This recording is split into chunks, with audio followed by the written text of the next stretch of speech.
আমি বিগত জমায় জুলুম নির্যাতনের কথা বলতে গিয়ে প্রস্তাবে বলেছি, আমি ৭১ সাল থেকে বলে আসি, এদেশে কোনো শিক্ষিত মানুষ শিক্ষামন্ত্রী হয়নি। শিক্ষিত মানুষ হতে হবে শিক্ষামন্ত্রী, তাহলে আমার ছেলে মেয়ে কি শিখবে এটা সে বুঝবে, সে চিন্তা ভাবনা করবে। কেমনে আমার ছেলে স্কুলে বলতে পারে ওমা তোমার আকাশ তোমার বাতাস, ও কালিমা তোমার আকাশ তোমার বাতাস?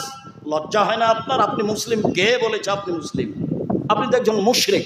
আপনার ছেলে মুশরিক, আপনার মেয়ে মুশরিক, আপনার বাপ মুশরিক, আপনার 14 গোষ্ঠী মুশরিক। সেদিন থেকে বলে আসছি, আজও বলছি, গতদিন খোলাভাবে বলেছি, বর্তমান সরকার বা যারা আসবে ক্ষমতায় তাদের উচিত অন্তত দেশের অ্যাসেম্বলি এইটাকে পরিবর্তন করতে হবে। ঠাকুর বলেছে ওমা তোমার আকাশ তোমার বাতাস।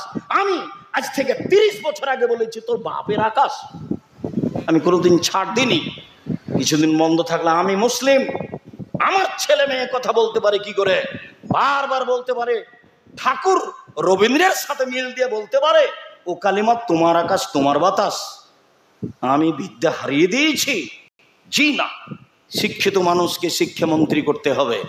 উত্তরবঙ্গের লোক